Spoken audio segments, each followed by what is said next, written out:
Punjabi radio USA ਸੁਣ ਰਹੇ ਸਾਰੇ ਹੀ ਮਾਣਯੋਗ ਅਤੇ ਸਤਿਕਾਰ ਸਰੋਤਿਆਂ ਨੂੰ ਬਹੁਤ ਪਿਆਰ ਸਤਿਕਾਰ ਸਾਹਿਬ ਦੋਨੋਂ ਜੋੜ ਕੇ ਨਿੱਕੀ ਜਿਹੀ ਸਤਿ ਸ੍ਰੀ ਅਕਾਲ ਸਭ ਨੂੰ ਜੀ ਨੂੰ ਆਖਦੇ ਹਾਂ। ਸਰੋਤਿਓ ਪ੍ਰੋਗਰਾਮ ਖਬਰ ਤੇ ਨਜ਼ਰ ਦੇ ਵਿੱਚ ਆਪ ਸਭ ਦਾ ਨਿੱਘਾ ਸਵਾਗਤ ਹੈ। ਮਿੰਟੂ ਗੁਰਸਰੀ ਜੀ ਆਪਣੇ ਨਾਲ ਜੁੜ ਚੁੱਕੇ ਨੇ ਮਲੋਟ ਸਟੂਡੀਓਜ਼ ਤੋਂ। ਜੀ ਨੂੰ ਸਵਾਗਤ ਹੈ। ਸਤਿ ਸ਼੍ਰੀ ਅਕਾਲ ਜੀ।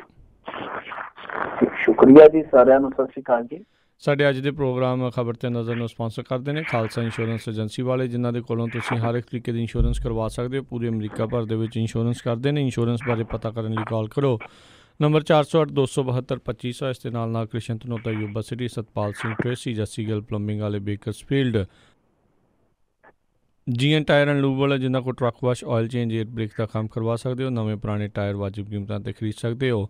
ਸੈਂਟਨੈਲਾ ਮਡੇਰਾ 'ਚ ਲੋਕੇਸ਼ਨ ਨੇ। ਕਾਲ ਨਿਮਾ ਸਹੋਤਾ 209-277-0113। ਨਾਲ ਹੀ ਸ਼ਿਕਾਗੋ ਪੀਜ਼ਾ ਵਿਦ ਟਵਿਸਟ ਵਾਲੇ, ਜਿਨ੍ਹਾਂ ਕੋਲ ਹਰ ਤਰ੍ਹਾਂ ਦਾ veg non veg Indian style pizza ਤੁਸੀਂ ਆਰਡਰ ਕਰ ਸਕਦੇ ਹੋ। ਪੀਜ਼ਾ ਆਰਡਰ ਕਰਨ ਦੇ ਲਈ ਲੋਕੇਸ਼ਨ ਦੀ ਜਾਣਕਾਰੀ ਲਈ ਵੈਬਸਾਈਟ ਵਿਜ਼ਿਟ ਕਰੋ chicagopizzatwist.com। 15% ਡਿਸਕਾਊਂਟ ਦੇ ਲਈ ਕੂਪਨ ਕੋਡ 1313 ਇਸਤੇਮਾਲ ਕਰੋ।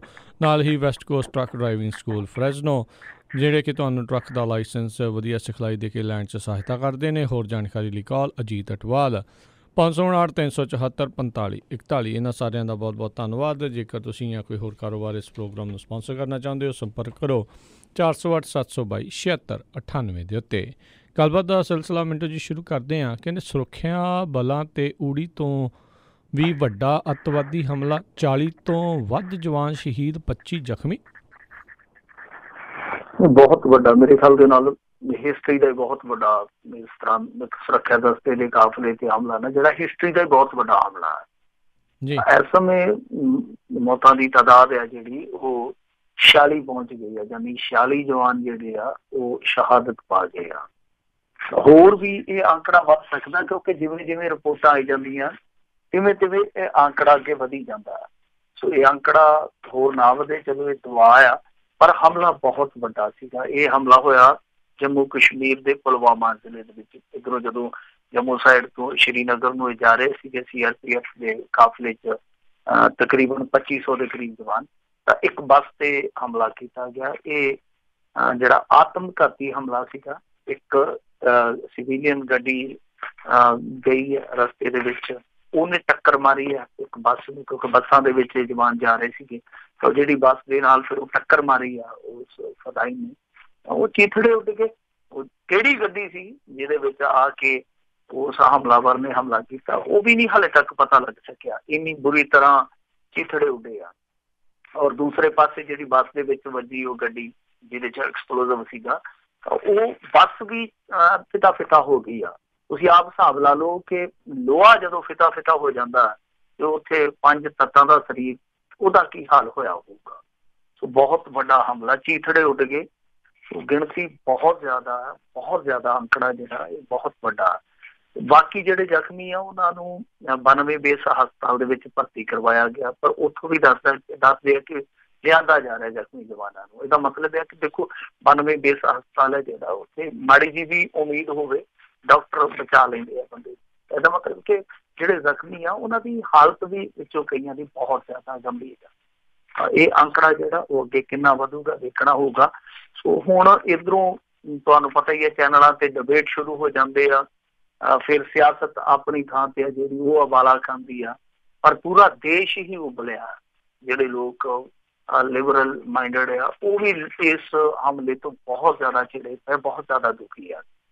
ਸੋ ਇਸ ਵੇਲੇ ਦੋ ਚੀਜ਼ਾਂ ਜਿਹੜੀਆਂ ਨੇ ਉਹ ਸਵਾਲ ਦੇ ਰੂਪ 'ਚ ਸਾਡੇ ਸਾਹਮਣੇ ਆ, ਕਿਉਂਕਿ ਨਰਿੰਦਰ ਮੋਦੀ ਸਰਕਾਰ ਦਾ ਜਿਹੜਾ ਆਖਰੀ ਮਰਹਲਾ ਉਹਦੇ ਤੇ ਇੱਕ ਤਰ੍ਹਾਂ ਨਾਲ ਇਹ ਹਮਲਾ ਬਿਪਤਾ ਬਣ ਕੇ ਟੁੱਟਿਆ। ਕਿਉਂਕਿ ਜਿਸ ਤਰੀਕੇ ਦਾ ਇਹ ਹਮਲਾ ਹੋਇਆ, ਜੇ ਹੁਣ ਇਹ ਕੋਈ ਐਕਸ਼ਨ ਦਾ ਰਿਐਕਸ਼ਨ ਨਹੀਂ ਕਰਦੇ ਤੇ ਮੈਨੂੰ ਨਹੀਂ ਲੱਗਦਾ ਕਿ ਦੁਬਾਰਾ ਰਿਪੀਟ ਹੋਣੇ। ਜੇ ਮੰਨ ਲਓ ਅੱਜ ਦੁਪਹਿਰ ਤੱਕ ਇਹਨਾਂ ਦਾ ਚਾਂਸ ਸੀਗਾ, ਤੇ ਜੇ ਇਸ ਹਮਲੇ ਤੋਂ ਬਾਅਦ ਇਹ ਚੁੱਪ ਵੱਟ ਲੈਂਦੇ ਆ ਕਿਸੇ ਵੀ ਤਰੀਕੇ ਨਾਲ, ਤਾਂ ਮੇਰੇ ਖਿਆਲ ਦੇ ਨਾਲ ਫੱਟੀ ਪਹੁੰਚੀ ਹੋਵੇ। ਯਾਨੀ ਐਕਸ਼ਨ ਦਾ ਰਿਐਕਸ਼ਨ ਹੈ ਜਿਹੜਾ ਉਹ ਕਿਸੇ ਰੂਪ 'ਚ ਇਹਨਾਂ ਨੂੰ ਕਰਨਾ ਪਊਗਾ। ਹੁਣ ਕਿੱਦਾਂ ਕਰਦੇ ਆ ਇਹ ਜਾਣ। ਔਰ ਦੂਸਰਾ ਸਭ ਤੋਂ ਵੱਡਾ ਸਵਾਲ ਹੈ ਕਿ ਜੇ ਮੰਨ ਲਓ ਹੁੰਦਾ ਤਾਂ ਕੀ ਕਰਤਾਰਪੁਰ ਸਾਹਿਬ ਦਾ ਜਿਹੜਾ ਕੋਰੀਡੋਰ ਆ, ਜਿੱਦਾਂ ਉਹ ਪ੍ਰੋਗਰੈਸ ਦੇ ਵਿੱਚ ਹੈ, ਕਿ ਉਹ ਉਸ ਤਰ੍ਹਾਂ ਚੱਲਦਾ ਰਹੂਗਾ। ਇਹ ਦੋ ਚੀਜ਼ਾਂ ਇਸ ਸਮੇਂ ਮਹੱਤਵਪੂਰਨ ਆ। ਬਾਕੀ ਜੋ ਵੀ ਹੋਇਆ ਉਹ ਤੇ ਬਹੁਤ ਭਿਆਨਕ ਆ, ਬਹੁਤ ਦਰਦ ਬੰਦਾ, ਕਿਉਂਕਿ ਜਿਨ੍ਹਾਂ ਲੋਕਾਂ ਦੇ ਘਰ ਉਜੜ ਗਏ, ਕਿਉਂਕਿ ਜੰਗਾਂ ਦੇ ਵਿੱਚ, ਦੁਵੱਲੀਆਂ ਲੜਾਈਆਂ ਦੇ ਵਿੱਚ ਸਧਾਰਨ ਲੋਕ ਹੀ ਮਰਦੇ ਆ, ਜਿਨ੍ਹਾਂ ਦੇ ਘਰ ਉਜੜੇ। ਕਿਉਂਕਿ ਜਿਹੜੀ ਹੁਣ ਮੈਂ ਦੇਖਦਾ ਪਿਆ ਸੀਗਾ, ਇੱਕ ਸੱਜਣ ਲਾਈਵ ਹੋਏ ਸੀਗੇ, ਉਹਨਾਂ ਦੇ ਕੋਲ ਲਿਸਟ ਸੀਗੀ ਜਿੰਨੇ ਜਵਾਨ ਸ਼ਹੀਦ ਹੋਏ ਆ, ਤਾਂ ਵਿੱਚ ਮੁਸਲਮਾਨ ਵੀ ਆ, ਵਿੱਚ ਸਿੱਖਾਂ ਦੇ ਮੁੰਡੇ ਵੀ ਹੋਣਗੇ, ਹੋਰ ਵੀ ਕਮਿਊਨਿਟੀ ਤੇ ਹੋਣਗੇ। ਤਾਂ ਕਹਿਣ ਦਾ ਭਾਵ ਇਹ ਆ ਕਿ ਜਿੰਨੇ ਉਜੜੇ ਆ ਉਹਨਾਂ ਦਾ ਤੇ ਇਸ ਸਮੇਂ ਸੰਸਾਰ ਖਤਮ ਆ, ਪਰ ਦੂਸਰੇ ਪਾਸੇ ਸਿਆਸਤ ਦੇ ਵਿੱਚ ਇਸ ਤਰ੍ਹਾਂ ਦਾ ਉਬਾਲ ਵੇਖਿਆ ਜਾ ਰਿਹਾ ਕਿ ਲੱਗਦਾ ਕਿ ਨਰਿੰਦਰ ਮੋਦੀ ਸਰਕਾਰ ਨੂੰ ਹੁਣ ਕੁਛ ਨਾ ਕੁਛ ਕਰਨਾ ਪਊਗਾ। ਔਰ ਵੈਸੇ ਵੀ ਜੇ ਆਪਾਂ ਦੇਖੀਏ ਤਾਂ ਮੈਂ ਸਮਝਦਾ ਕਿ ਜਿੱਦਾਂ ਅਮਰੀਕਾ ਕਰਦਾ, ਦੁਨੀਆ ਦੇ ਕਿਸੇ ਵੀ ਕੋਨੇ ਦੇ ਵਿੱਚ ਜੇ ਉਹਨੂੰ ਲੱਗਦਾ ਉਹਦੇ ਸ਼ਹਿਰੀ ਤੇ ਕੋਈ ਇਸ ਤਰ੍ਹਾਂ ਦੀ ਵਧੀਕੀ ਹੁੰਦੀ ਹੈ ਜਾਂ ਉਹਨਾਂ ਦੇ ਮੁਲਕ ਤੇ ਕੋਈ ਨਾ ਕੋਈ ਸਾਜ਼ਿਸ਼ ਜਿਹੜੀ ਥੋਪੀ ਜਾਂਦੀ ਹੈ, ਤਾਂ ਉੱਥੇ ਜਾ ਕੇ ਕਰਦੇ ਆ, ਸਾਰਾ ਕੁਛ ਕਰਦੇ, ਜਿੱਦਾਂ ਲਵੇ ਨੂੰ ਉਹਨਾਂ ਨੇ ਜਾ ਕੇ ਸਿੱਖਿਆ। ਪਰ ਇਹ ਸਾਰਾ ਕੁਛ ਕਰਕੇ ਜਿੱਦਾਂ ਫਿਲਮਾਂ ਬਣਾਉਣ ਲੱਗ ਪੈਂਦੇ ਆ, ਜਿੱਦਾਂ ਸਿਆਸਤ ਚਮਕਾਉਣ ਲੱਗ ਪੈਂਦੇ ਆ, ਮੇਰੇ ਖਿਆਲ ਦੇ ਨਾਲ ਇਹ ਵੀ ਢੰਗ ਹੈ ਜਿਹੜਾ ਸੋਚਣਾ ਵਿਚਾਰਨਾ ਪਊਗਾ ਕੂਟਨੀਤਿਕ ਲਿਹਾਜ਼ ਨਾਲ। ਬਹੁਤ ਸਾਰੀਆਂ ਚੀਜ਼ਾਂ ਨੇ। ਹੁਣ ਉਹਨਾਂ ਲੋਕਾਂ ਨੂੰ ਵੀ ਕਹਿਣਾ ਚਾਹੀਦਾ ਜਿਹੜੇ ਇੱਥੇ ਫੜ ਕੇ ਡੰਡੇ ਤੇ ਕਹਿੰਦੇ ਆ ਕਿ ਅਸੀਂ ਚੀਨ ਨੂੰ ਅੱਗੇ ਲਾ ਦਿਆਂਗੇ, ਪਾਕਿਸਤਾਨ ਨੂੰ ਧੱਕ ਦਿਆਂਗੇ, ਹੁਣ ਉਹਨਾਂ ਨੂੰ ਵੀ ਮਾੜਾ ਜਿਹਾ ਉਹਨਾਂ ਨੂੰ ਕਰ ਲੈਣਾ ਚਾਹੀਦਾ ਵੱਢ ਨੂੰ, ਕਿ ਜਾਓ ਖਾਬੀਆਂ ਲਾਠੀਆਂ ਲੈ ਕੇ, ਖਾਕੀ ਪੈਂਟਾਂ ਪਾ ਕੇ ਉਧਰ ਨੂੰ ਹੋਵੋ ਕਿ ਜਰਾ ਇੱਥੇ ਤੇ ਕੁੱਟ-ਕੁੱਟ ਕੇ ਲੋਕਾਂ ਨੂੰ ਦੂਰੇ ਕਰੀ ਜਾਂਦੇ ਜੀ ਤੁਸੀਂ। ਜੀ ਜੀ ਜੀ ਬਿਲਕੁਲ। ਅਗਲੀ ਗੱਲ ਕਰਦੇ, ਕਹਿੰਦੇ ਮੋਦੀ ਤੋਂ ਹੱਕ ਖੋਹਣ ਦੇ ਚਾਹਵਾਨ ਕੇਜਰੀਵਾਲ ਦੀ ਝੋਲੀ ਸੁਪਰੀਮ ਕੋਰਟ ਵੀ ਨਾ ਪਾਈ ਖੈਰ। ਦੇਖੋ, ਤਾਕਤ ਦੀ ਵੰਡ ਦਾ ਰੌਲਾ ਸੀਗਾ, ਤੁਹਾਨੂੰ ਪਤਾ ਹੀ ਹੈ ਕਿ ਅਧਿਕਾਰ ਖੇਤਰ ਦਾ ਝਗੜਾ ਸ਼ੁਰੂ ਤੋਂ ਲੈ ਕੇ ਹੀ ਆ ਅਰਵਿੰਦ ਕੇਜਰੀਵਾਲ ਬਨਾਮ ਕੇਂਦਰ ਸਰਕਾਰ ਦੇ। ਇਹਦੇ ਵਿੱਚ ਹੁਣ ਇੱਕ ਫੈਸਲਾ ਆਇਆ ਅੱਜ ਸੁਪਰੀਮ ਕੋਰਟ ਚੋਂ। ਇਸ ਫੈਸਲੇ ਦੇ ਮੁਤਾਬਕ ਜਿੱਦਾਂ ACB ਦਾ ਰੌਲਾ ਸੀਗਾ, ਐਂਟੀ ਕਰਪਸ਼ਨ ਬਿਊਰੋ ਦਾ, ਉਹ ਚਲੇ ਗਿਆ ਸੁਪਰੀਮ ਕੋਰਟ ਦੇ ਹੁਕਮ ਮੁਤਾਬਕ ਕੇਂਦਰ ਸਰਕਾਰ ਕੋਲ। ਇਹ ਵੀ ਇੱਕ ਝਟਕਾ ਅਰਵਿੰਦ ਕੇਜਰੀਵਾਲ ਨੂੰ। ਫਿਰ ਜਿੱਦਾਂ ਤਬਾਦਲੇ ਆ A ਗ੍ਰੇਡ ਅਫਸਰਾਂ ਦੇ, B ਗ੍ਰੇਡ ਅਫਸਰਾਂ ਦੇ, ਉਹ ਕੇਂਦਰ ਕੋਲ ਚਲੇ ਗਏ। C ਗ੍ਰੇਡ D ਗ੍ਰੇਡ ਜਿਹੜਾ ਉਹ ਇਹਨਾਂ ਦੇ ਕੋਲ ਆਇਆ। ਫਿਰ ਇਸ ਤੋਂ ਇਲਾਵਾ ਜੇ ਦੇਖੀਏ, ਪੁਲਿਸ ਤੇ ਪਹਿਲਾਂ ਹੀ ਉਹਨਾਂ ਦੇ ਕੋਲ ਸੀ ਕੇਂਦਰ ਕੋਲੇ। ਇਸ ਤੋਂ ਇਲਾਵਾ ਜ਼ਮੀਨ ਜਾਇਦਾਦ ਦਾ ਮਾਮਲਾ ਵੀ ਉਹਨਾਂ ਦੇ ਕੋਲ ਹੀ ਆ। ਹਾਂ, ਇਹ ਰੈਵਨਿਊ ਮਾਮਲਾ ਦੇਖ ਸਕਦੇ, ਮਤਲਬ ਕਿ ਜ਼ਮੀਨਾਂ ਦੇ ਰੇਟ ਘਟਾ ਵਧਾ ਸਕਦੇ ਆ।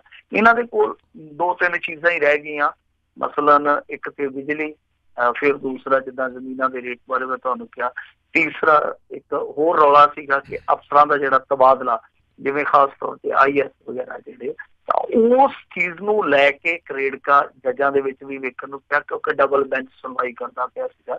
ਤਾਂ ਉਹਦੇ ਵਿੱਚ ਹੋਇਆ ਇਹ ਆ ਕਿ ਇੱਕ ਜੱਜ ਨੇ ਇਹਦੇ ਹੱਕ 'ਚ ਕਿ ਦਿੱਲੀ ਨੂੰ ਇਹ ਅਖਤਿਆਰ ਦੇ ਦਿੱਤੇ ਜਾਣੇ ਚਾਹੀਦੇ ਆ, ਤਾਂ ਦੂਸਰੇ ਪਾਸੇ ਦੂਸਰੇ ਜੱਜ ਨੇ ਕਿਹਾ ਕਿ ਇਹ ਮਾਮਲਾ LG ਤੱਕ ਜਾਣਾ ਚਾਹੀਦਾ।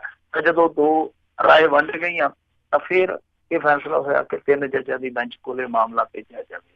ਤਾਂ ਇਸ ਤਰ੍ਹਾਂ ਸਭ ਕੁਛ ਰਿਹਾ। ਯਾਨੀ ਕੁੱਲ ਮਿਲਾ ਕੇ ਜੇ ਆਪਾਂ ਵੇਖੀਏ ਤਾਂ ਕੇਂਦਰ ਸਰਕਾਰ ਜਿੱਤ ਗਈ ਇਸ ਲੜਾਈ 'ਚ ਕਿਤੇ ਨਾ ਕਿਤੇ, ਕਿਉਂਕਿ ਅਰਵਿੰਦ ਕੇਜਰੀਵਾਲ ਨੇ ਤੇ ਸਿੱਧੇ ਤੌਰ ਤੇ ਸੁਪਰੀਮ ਕੋਰਟ ਤੇ ਅੱਜ ਸਵਾਲ ਖੜੇ ਕਰ ਦਿੱਤੇ ਫੈਸਲਾ ਆਉਣ ਤੋਂ ਬਾਅਦ। ਤਾਂ ਕਹਿਣ ਦਾ ਭਾਵ ਇਹ ਆ ਕਿ ਜਿਹੜੀ ਅਧਿਕਾਰਾਂ ਦੀ ਲੜਾਈ ਸੀ ਉਹਦੇ ਵਿੱਚ ਦਿੱਲੀ ਦਾ ਜਿਹੜਾ ਅਰਵਿੰਦ ਕੇਜਰੀਵਾਲ ਮੁੱਖ ਮੰਤਰੀ ਦੇ ਤੌਰ ਤੇ ਇੱਕ ਉਮੀਦ ਲਾ ਕੇ ਬੈਠਾ ਸੀਗਾ ਕਿ ਸੁਪਰੀਮ ਕੋਰਟ ਤੋਂ ਸਾਨੂੰ ਅਧਿਕਾਰਾਂ ਦੀ ਔਰ ਖਾਸ ਤੌਰ ਤੇ ਵਧੇਰੇ ਅਧਿਕਾਰਾਂ ਦੀ ਰਾਹਤ ਪੈ ਜਾਏਗੀ, ਉਹ ਮੁੱਖ ਮੰਤਰੀ ਖਾਲੀ ਝੋਲੀ ਰਹਿ ਗਿਆ। ਤਾਂ ਅਰਵਿੰਦ ਕੇਜਰੀਵਾਲ ਸ਼ਾਇਦ ਇਹ ਸੋਚ ਕੇ ਚੱਲ ਰਿਹਾ ਸੀਗਾ ਕਿ ਜਿੰਨੇ ਸਾਡੇ ਵੱਡੇ ਅਧਿਕਾਰ ਹੋਣਗੇ ਅਸੀਂ ਫੈਸਲੇ ਵੱਡੇ ਲੈ ਸਕਦੇ ਹਾਂ।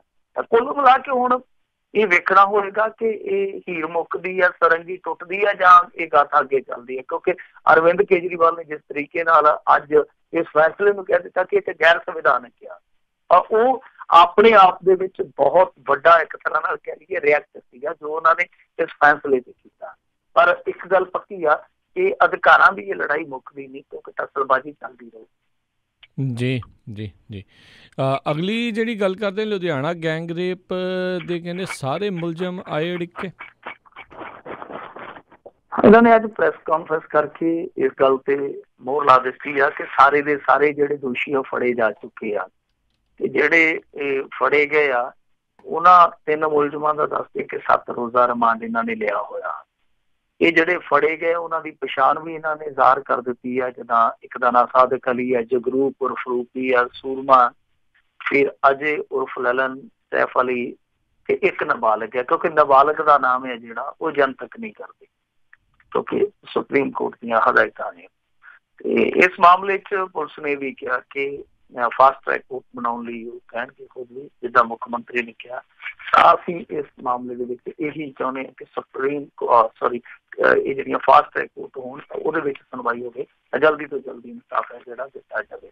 ਪਰ ਇਸੇ ਦਰਮਿਆਨ ਇੱਕ ਅਖਬਾਰ ਨੇ ਅੱਜ ਦਾਅਵਾ ਵੀ ਕਰ ਦਿੱਤਾ ਕਿ ਦੌਰਾਨੇ ਤਫਤੀਸ਼, ਦੌਰਾਨੇ ਪੁੱਛਗਿੱਛ ਇਹ ਖੁਲਾਸਾ ਹੋਇਆ ਕਿਉਂਕਿ ਇਹ ਇੱਕ ਤਰ੍ਹਾਂ ਨਾਲ ਗੈਂਗ ਸੀਗਾ, ਔਰ ਇਹ ਗੈਂਗ ਉਹ ਗੈਂਗ ਸੀਗਾ ਜਿਹੜਾ ਇਸ ਇਲਾਕੇ ਦੇ ਵਿੱਚ ਦੇਰ ਸਵੇਰ ਜੋੜੇ ਘੁੰਮਣ ਜਦੋਂ ਆਉਂਦੇ ਸੀਗੇ ਤੇ ਉਹਨਾਂ ਨੂੰ ਨਿਸ਼ਾਨਾ ਬਣਾਉਂਦਾ ਸੀਗਾ।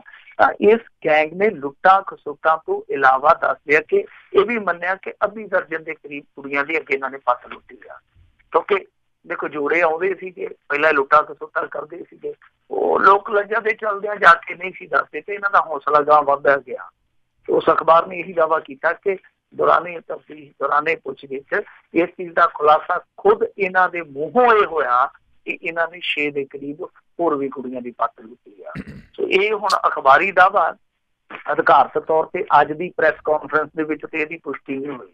ਪਰ ਜੇ ਕੋਈ ਇਸ ਤਰ੍ਹਾਂ ਦੀ ਗੱਲਬਾਤ ਹੈ ਤੇ ਪੁਲਿਸ ਨੂੰ ਮੇਰੇ ਖਿਆਲ ਦੇ ਨਾਲ ਥੋੜਾ ਜਿਹਾ ਆਪਣਾ ਜਿਹੜਾ ਖੁਰਿਆ ਭਰੋਸਾ ਉਹ ਬਹਾਲ ਕਰਨਾ ਚਾਹੀਦਾ, ਤਾਂ ਕਿ ਇਸ ਤਰ੍ਹਾਂ ਦੇ ਜੇ ਕੋਈ ਪੀੜਤ ਹੋਰ ਵੀ ਹਨ ਤਾਂ ਉਹ ਸਾਹਮਣੇ ਆ ਸਕਣ। ਜੇ ਉਹ ਸਾਹਮਣੇ ਨਹੀਂ ਆਉਣਗੇ ਤਾਂ ਦੇਖੋ ਇਹੋ ਜਿਹੇ ਜਿਹੜੇ ਚੋਰ ਚੱਕੇ, ਇਹੋ ਜਿਹੇ ਲੁਟੇਰੇ ਆ ਜਾਂ ਇਹੋ ਜਿਹੇ ਜਿਹੜੇ ਦਰਿੰਦੇ ਆ, ਉਹ ਕਦੇ ਪਛਾਣ ਥੋੜੀ ਰੱਖਦੇ ਸ਼ਿਕਾਰ ਦੀ, ਉਹਨਾਂ ਨੇ ਕਿਹੜਾ ਆਧਾਰ ਕਾਰਡ ਚੈੱਕ ਕਰਨੇ ਆ। ਸੋ ਇਹ ਇੱਕ ਬੜਾ ਵੱਡਾ ਮਸਲਾ ਹੈ ਕਿ ਜੇ ਇਸ ਤਰ੍ਹਾਂ ਦੇ ਅੱਗੇ ਕਾਂਡ ਹੋਏ ਆ ਤਾਂ ਪੁਲਿਸ ਹੁਣ ਤੱਕ ਇਸ ਚੀਜ਼ ਤੋਂ ਬੇਖਬਰ ਕਿੱਦਾਂ ਰਹੀ। ਔਰ ਦੂਜੀ ਚੀਜ਼ ਇਹ ਆ ਕਿ ਹੁਣ ਵੀ ਵਿਕਟਮ ਅੱਗੇ ਨਹੀਂ ਆ ਰਹੇ, ਜੇ ਖੁਦ ਮੰਨਦੇ ਪਏ ਆ। ਜੇ ਉਹ ਵਿਕਟਮ ਅੱਗੇ ਨਹੀਂ ਆਉਣਗੇ ਕਿਸੇ ਵੀ ਸੂਰਤ ਦੇ ਵਿੱਚ ਇਹਨਾਂ ਦਰਿੰਦਿਆਂ ਨੂੰ ਉਹਨਾਂ ਕਾਰਿਆਂ ਦੀ ਸਜ਼ਾ ਨਹੀਂ ਮਿਲੂ। ਤਾਂ ਇਹ ਆਪਣੇ ਆਪ ਦੇ ਵਿੱਚ ਬਹੁਤ ਵੱਡਾ ਸਵਾਲ ਆ ਕਿ ਕੀ ਇਸ ਫੜੋ ਫੜਾਈ ਤੋਂ ਬਾਅਦ ਜਿਹੜੇ ਦੂਜੇ ਵਿਕਟਮ ਆ ਉਹ ਸਾਹਮਣੇ ਆਉਣਗੇ ਜਾਂ ਨਹੀਂ ਆਉਣਗੇ। ਜੀ ਜੀ ਜੀ ਅਗਲੀ ਜਿਹੜੀ ਆ ਗੱਲ ਕਰਦੇ ਆ ਮਿੰਟੂ ਜੀ ਵੀ SGPC ਚੋਣਾਂ ਤੇ ਕੈਪਟਨ ਨੇ ਮੰਨੀ ਫੂਲਕਾ ਦੀ ਸਲਾਹ, ਔਖੇ ਹੋਏ ਅਕਾਲੀਆਂ ਨੇ ਕੀਤਾ ਵਾਕਆਊਟ। ਦੇਖੋ HS ਫੂਲਕਾ ਗਏ ਸੀਗੇ ਵਿਧਾਨ ਸਭਾ ਦੇ ਵਿੱਚ ਅਸਤੀਫੇ ਤੋਂ ਬਾਅਦ। ਵੈਸੇ ਅਸਤੀਫਾ ਉਹਨਾਂ ਦਾ ਕਾਫੀ ਲੰਮਾ ਸਮਾਂ ਜਿਹੜਾ ਪਾਈਪਲਾਈਨ 'ਚ ਹੀ ਪਿਆ, ਉਹਦਾ ਕੋਈ ਹੱਲ ਨਹੀਂ ਹੋਇਆ। ਜਦੋਂ ਇਹਨਾਂ ਨੇ ਕੱਲ ਟੇਬਲ ਕੀਤਾ ਸੀਗਾ ਆਪਣਾ ਮਤਾ, ਉਦੋਂ ਹੀ ਇਹ ਲੱਗਿਆ ਸੀਗਾ ਕਿ ਇਸ ਮਸਲੇ ਤੇ ਹਾਂ ਹੱਲਾ ਹੋਊਗਾ ਤੇ ਅੱਜ ਖੂਬ ਹੋਇਆ ਵੀ ਆ। ਇਹ ਮਤਾ ਇਹ ਸੀਗਾ ਕਿ SGPC ਦੀ ਚੋਣ ਜਿਹੜੀ ਕਰਵਾਈ ਜਾਵੇ। ਮੁਤਫਿਕ ਹੋ ਗਏ ਕੈਪਟਨ ਅਮਰਿੰਦਰ ਸਿੰਘ, ਉਹ ਮੁਤਫਿਕ ਹੋ ਗਏ ਤੇ ਜਿਹੜੇ ਅਕਾਲੀ ਸੀਗੇ ਉਹ ਇਸ ਗੱਲੋਂ ਖਫਾ ਹੋ ਗਏ, ਕਹਿੰਦੇ ਕਿ ਆ ਗਈ ਆ ਕਾਂਗਰਸ ਦੀ ਬੀ ਟੀਮ। ਮਤਲਬ ਕਿ ਆਮ ਆਦਮੀ ਪਾਰਟੀ ਵਾਲੇ ਇਸ ਮਸਲੇ ਤੇ ਕਾਂਗਰਸ ਦੇ ਨਾਲ ਇੱਕਮਿਕ ਹੋ ਗਏ ਕਿਉਂਕਿ ਕਾਂਗਰਸ ਨੇ ਪ੍ਰਵਾਨ ਕਰ ਲਿਆ ਮਤਾ। ਅਕਾਲੀ ਇਸ ਗੱਲ ਤੋਂ ਖਫਾ ਹੋ ਗਏ।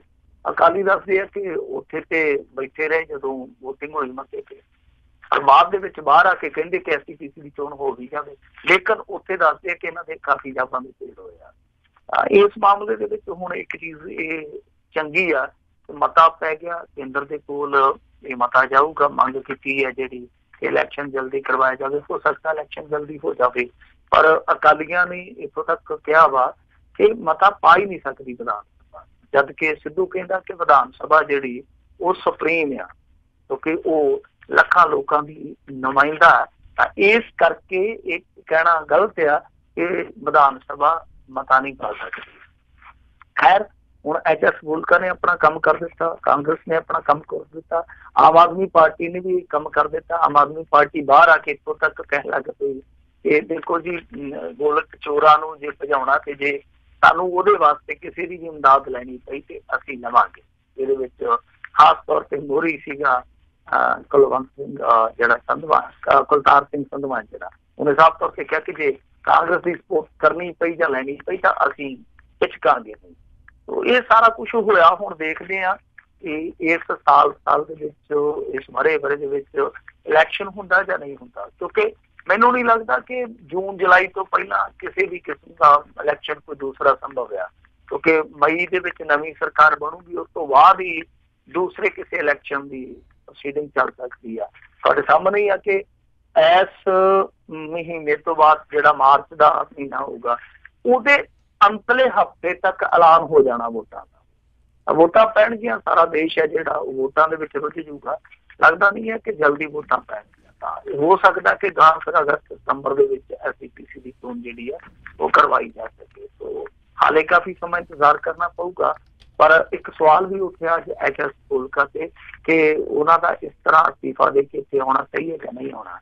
अकालियां ने सवाल चुकिया, मेरे ख्याल के नाल अज स्पीकर ने साफ कर दिता कि 20 तरीक तक अपने अस्तीफे संबंधी इन्हों फिर स्पष्टीकरण देने वास्ते सद्या गया। जी जी। अगली गल करते हैं, कहते नागरा ने NK शर्मा की जायदाद की पड़ताल कराने दे दिते है हुक्म? नहीं, ये इस तरह जी हाँ जी, नागरा ते NK शर्मा इन्हां दोनों की जिहड़ी जायदाद है हुण पड़ताली जाऊगी। ये भी मुद्दा जिहड़ा अज विधान सभा दे विच ही उठिया सीगा ते इन्हां दोनों की क्योंकि मामला जिहड़ा सीगा वो इस तरह वधिया कि NK शर्मा की जायदाद की जांच पड़ताल करवाउण दे हुक्म दिते गए सीगे। तो फिर नाल ब्रह्मिंदरा जी ने यह भी मुद्दा चुक लिया। इन्होंने कहा कि चलो साडे भी एक बंदे की जांच पड़ताल करवा लो। मतलब यह है कि देखिए कि दोनों दे विच इजाफा किहदा ज्यादा होया। तो दूसरे पासे जिहड़े बिजली मंत्री है दसदे आ कि उन्होंने करंट मनप्रीत बादल भी ला दिता। वो कहते जी कि सुखबीर ते मनप्रीत बादल की भी जांच पड़ताल करवा लो की जाती है। तो उन्होंने वैसे तो ये गल कही है कि कुछ नहीं जायदाद के मालक इस तरह फर्क किमें रख सकते हैं, ये जरूर चेक होना चाहिए। तो देखते पर यह गहमा गहमी बहुत हुई है जो ये मामला सारा चुकया जा रहा है। दसते काफी रौला रप्पा पिया, इत्थे तक कि कुछ निजी भी हमले किए गए एक दूजे प्रति। NK शर्मा बारे जो ब्रह्मिंदरा ने समर्थन दे के स्पीकर तो जांच करवाने की प्रवानगी ले ली, दसते हैं कि विधायक शर्मा के अंध विश्वास में ग्रस्त होने का भी दोष लाया गया। नागरा का बोलना जिहड़ा सीगा, क्योंकि नागरा ते हैबड़े आ, तो जो फिर इस तरह का एक मजाक उड़ाया गया कि ये अंध विश्वासी है, कुछ कोई आस्था का मामला होना। फिर शर्मा ने इहदे ते इतराज प्रगटाया कि ये ते उहदे धार्मिक आस्था ते सट आ। फिर एक होर मुद्दा सीगा उहदे विच विधायक सोम प्रकाश है जिहड़े भारतीय जनता पार्टी तो उन्होंने दलितां ते होरां वास्ते वख-वख सेवियां की मंग रखते सी। लोग तो मंग रखण दे कि सिवे एक होने चाहिए, वो कहता कि वख होने चाहिए, दलितां दे वख होने चाहिए, दूजियां दे वख होने चाहिए। इहदे ते राजा वड़िंग ने फिर इहदे ते हमला किया कि ये समाज से जात पात दा पाड़ा वधाउण वाला काम करी जांदे आ। फिर तुहानूं पता ही है बिजली मंत्री की मैं तुहानूं गल दस ही दित्ती है कि वो भी उठे है तो उठ के कहते कि कुलजीत नागरा ते शर्मा की जांच नूं पासे रखा जाए ते मनप्रीत बादल ते सुखबीर बादल की पहला जायदाद की जांच कराई जानी चाहिए। असल दे विच कहानी है कि मनप्रीत बादल तो बठिंडे वाले काफी पीड़ते आ। ये कांग्रेसी अंदर खाते घुलते रहिंदे, विस घुलते रहिंदे आ। मनप्रीत बादल ने आके थोड़ी जी चौधर जी है वो ज्यादा जमा ली है। वो कहते कि साडे भागां दे विच साडे सिर दे उत्ते बादलों का ही साया पिया। पहला असीं वो दूजे बादलों के थल्ले रहे, हुण मनप्रीत बादल के थल्ले रहना पै रहा। खैर ये सारा कुछ चलिया, हुण देखते हैं कि जायदादां दा लेखा जोखा किद्दां आउंदा। पर ये लेखा जोखा देख लो, एक पासे ते इस तरह शर्तां ला ला के मित के ये कहंदे कि जांच पड़ताल करवावांगे, ते दूसरे पासे RTI पाई थोड़े दिन पहला RTI पा के ये पूछा गया कि मुख्यमंत्री दीयां तनख्वाह ते भत्तियां दे जो भी ब्यौरे है दिते जाण, नाल मंत्रियों की तनख्वाह भत्तियां की जानकारी दी जाए। कमाल की गल है, कैप्टन अमरिंदर सिंह, मनप्रीत बादल सिंह ना सारिਆਂ ने लिखती रूप के कहा कि साडे तनख्वाह भत्तियां दे ब्यौरे ना दिते जाण। कित्थे इन्होंने अपने मैनीफेस्टो से गल पाई सी कि महीने महीने बाद साडे जिहड़े विधायक है, साडे मंत्री है जिहड़े वो अपनी तनख्वाह अपने भत्तियां का ब्यौरा दिंदे रहे। जी जी जी। अगली गल करते भगवंत मान ने आम आदमी पार्टी मुड़ जोड़े किसानां दे कटे हुए बिजली कनैक्शन ते क्या मेरे विरुद्ध कार्रवाई करो। ये बिल्कुल अरविंद केजरीवाल वाली फॉर्म च आ गया भगवंत मान, क्योंकि मान साहब ने वो शायद सीन चेते कर लिया जो तुहानूं याद होना केजरीवाल खंभिया ते चढ़िया फिरदा सीगा, वो दौर भी प्लास फड़ के वो भी कनैक्शन उदों जोड़दा तोड़दा हुंदा सीगा। खैर बिजली का मुद्दा चुकिया होया भगवंत मान होरां ने, और ये मुद्दा वैसे ठीक मुद्दा ਕਿਉਂਕਿ ਜਿੰਨੀ ਮਹਿੰਗੀ ਆ ਪੰਜਾਬ ਦੇ ਵਿੱਚ ਬਿਜਲੀ, ਉਹ ਤੇ ਕਈ ਵਾਰ ਇਹੋ ਜਿਹਾ ਬਿੱਲ ਆਉਂਦਾ ਕਿ ਬਿਜਲੀ ਬੰਦੇ ਦਾ ਜਿਹੜਾ ਤੜਕ ਨੂੰ ਹਟ ਜਾਂਦਾ, ਇੰਨੀ ਮਹਿੰਗੀ ਬਿਜਲੀ ਆ। ਫਿਰ ਜਿਹੜੇ ਇਹਨਾਂ ਨੇ ਨਿੱਜੀ ਥਰਮਲਾਂ ਦੇ ਸਮਝੌਤੇ ਕੀਤੇ ਉਹ ਵੀ ਪੰਜਾਬ ਦੇ ਲੋਕਾਂ ਦੀ ਲੁੱਟ ਆ। ਇਹਦੇ 'ਚ ਕੋਈ ਸ਼ੱਕ ਨਹੀਂ ਕਿ ਲੋਕ ਮੁੱਦਾ, ਔਰ ਲੋਕ ਮੁੱਦਾ ਬਣਨਾ ਚਾਹੀਦਾ, ਕਿਉਂਕਿ ਜਿੰਨੀ ਬਿਜਲੀ ਮਹਿੰਗੀ ਹੋਊਗੀ ਉਨੀ ਜ਼ਿਆਦਾ ਬਿਜਲੀ ਚੋਰੀ ਹੋਊਗੀ, ਜਿੰਨੀ ਜ਼ਿਆਦਾ ਬਿਜਲੀ ਚੋਰੀ ਹੋਊਗੀ ਉਨਾ ਹੀ ਜ਼ਿਆਦਾ ਜਨਤਾ ਦੀ ਜੇਬ ਤੇ ਡਾਕਾ ਪਊਗਾ। ਤਾਂ ਇਸ ਮਾਮਲੇ ਦੇ ਵਿੱਚ ਠੀਕ ਹੈ, ਮੁੱਦਾ ਇਹਨਾਂ ਦਾ ਠੀਕ ਹੈ, ਪਰ ਬੜੀ ਦੇਰ ਨਾਲ ਚੁੱਕਿਆ ਗਿਆ ਮੁੱਦਾ। ਜੇ ਇਹਨੂੰ ਪਹਿਲਾਂ ਲੋਕ ਲਹਿਰ 'ਚ ਕਿਤੇ ਕਨਵਰਟ ਕਰ ਦਿੰਦੇ, ਇਹਨਾਂ ਦੇ ਰੰਗ ਢੰਗ ਵੱਖਰੇ ਹੋਣੇ ਸੀ। ਖੈਰ, ਇਹ ਅੱਜ ਆਪਣੇ ਸਮਰਥਕਾਂ ਦੇ ਨਾਲ ਜਾਗੋਵਾਲ ਪਿੰਡ ਦੇ ਵਿੱਚ ਪਹੁੰਚੇ, ਕਿਉਂਕਿ ਉੱਥੇ ਕੁਝ ਕਿਸਾਨਾਂ ਦੇ ਬਿਜਲੀ ਕਨੈਕਸ਼ਨ ਜਿਹੜੇ ਆ ਉਹ ਬਿਜਲੀ ਵਿਭਾਗ ਵੱਲੋਂ ਕੱਟ ਦਿੱਤੇ ਗਏ। ਇਹ ਜਿਹੜੇ ਗਰੀਬ ਕਿਸਾਨ ਸੀਗੇ, ਕਿਸੇ ਦੇ ਸਿਰ 70,000 ਦਾ ਬਿੱਲ ਸੀ, ਕਿਸੇ ਦੇ ਸਿਰ ਤੇ 42,000 ਦਾ ਬਿੱਲ ਸੀ, ਕਿਸੇ ਦੇ 25, ਕਿਸੇ ਦੇ ਕਿੰਨਾ। ਤਾਂ ਇਹ ਭਗਵੰਤ ਮਾਨ ਨੇ ਜਾ ਕੇ ਉੱਥੇ ਜਿਹੜੇ ਕਨੈਕਸ਼ਨ ਕੱਟੇ ਸੀ ਸਾਰੇ ਦੇ ਸਾਰੇ ਜੋੜ ਦਿੱਤੇ ਤੇ ਨਾਲ ਲਲਕਾਰਿਆ ਕਿ ਜੇ ਕਾਰਵਾਈ ਕਰਨੀ ਹੈ ਤੇ ਫਿਰ ਮੇਰੇ ਤੇ ਕਰਕੇ ਦਿਖਾਓ। ਇਹ ਹੁਣ ਦੇਖਦੇ ਆ ਕਿ ਕਾਰਵਾਈ ਕਰਦੇ ਆ, ਕਿਉਂਕਿ ਕਈ ਵਾਰ ਇਹ ਹੁੰਦਾ ਨਾ ਕਿ ਕਾਰਵਾਈ ਵੀ ਚਿਹਰੇ ਵੇਖ ਕੇ ਕੀਤੀ ਜਾਂਦੀ ਇੰਡੀਆ ਦੇ ਵਿੱਚ। ਚਿਹਰਾ ਜੇ ਸਾਹਮਣੇ ਕੋਈ ਤਾਕਤਵਰ ਆ ਤੇ ਫਿਰ ਕਾਰਵਾਈ ਜਿਹੜੀ ਟਾਲ ਦਿੱਤੀ ਜਾਂਦੀ ਆ, ਜੇ ਚਿਹਰਾ ਕੋਈ ਹਿਮਾਤੜ ਦਾ ਤੇ ਫਿਰ ਘੇਰਿਆ ਜਾਂਦਾ। ਖੈਰ, ਭਗਵੰਤ ਮਾਨ ਨੇ ਲਾਟੂਆਂ 'ਚ ਕਰੰਟ ਤੇ ਲਿਆ ਦਿੱਤਾ ਜਿਹੜੇ ਬੁਝੇ ਪਏ ਸੀਗੇ ਕਿ ਇਹ ਲਹਿਰ ਜਿਹੜੀ ਆ ਜੋ ਖੜੀ ਕੀਤੀ ਜਾ ਰਹੀ ਆ ਉਹ ਇਹਨਾਂ ਦੇ ਬੱਤੀ ਦੇ ਵਿੱਚ ਕਰੰਟ ਲਿਆਊਗੀ, ਇਹਨਾਂ ਦੇ ਬਲਬ ਦੇ ਵਿੱਚ ਕਰੰਟ ਲਿਆਊਗੀ, ਇਹਨਾਂ ਦਾ ਲਾਟੂ ਜਗਾਊਗੀ, ਉਹ ਵੇਖਣ ਵਾਲੀ ਗੱਲ ਆ। ਜੀ ਜੀ ਬਿਲਕੁਲ।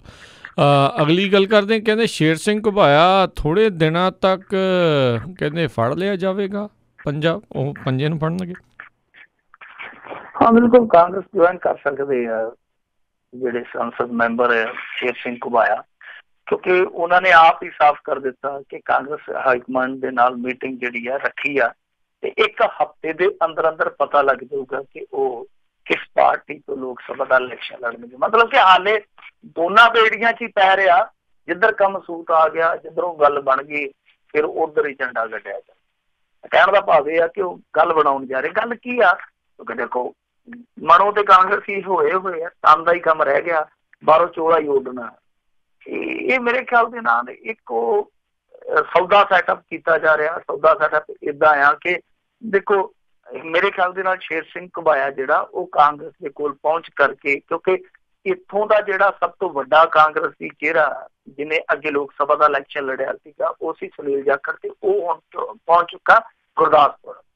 ਤਾਂ ਸ਼ਾਇਦ ਇਹ ਸ਼ੇਰ ਸਿੰਘ ਘੁਬਾਇਆ ਜਾਣਦਾ ਹੈ ਕਿ ਮੇਰਾ ਇੱਥੇ ਚਲੋ ਹੈਗਾ ਔਰ ਮੈਂ ਪਿਛਲੇ ਵਾਰ ਦਾ ਜੇਤੂ ਉਮੀਦਵਾਰ ਆ, ਤਾਂ ਮੈਂ ਜੇ ਕਾਂਗਰਸ ਸ਼ਾਮਲ ਹੋ ਕੇ ਇਹ ਸ਼ਰਤ ਰੱਖਾਂ ਕਿ ਮੈਨੂੰ ਫਿਰੋਜ਼ਪੁਰ ਤੋਂ ਟਿਕਟ ਦੇ ਦਿਓ ਤਾਂ ਸ਼ਾਇਦ ਗੱਲ ਬਣ ਸਕਦੀ। ਇਹੀ ਕਾਰਨ ਆ ਸ਼ੇਰ ਸਿੰਘ ਘੁਬਾਇਆ ਕਹਿ ਰਿਹਾ ਕਿ ਮੀਟਿੰਗ ਵੀ ਹੋਊਗੀ, ਐਤਕੀ ਪਤਾ ਵੀ ਲੱਗ ਜੂ, ਪਰ ਨਾਲ ਉਹ ਇੱਕ ਰਸਤਾ ਰੱਖਦੇ ਆ ਕਿ ਫਿਰ ਤੈਅ ਹੋਊਗਾ ਕਿ ਕਿਹੜੀ ਪਾਰਟੀ ਵੱਲੋਂ ਇਲੈਕਸ਼ਨ ਲੜਨਾ।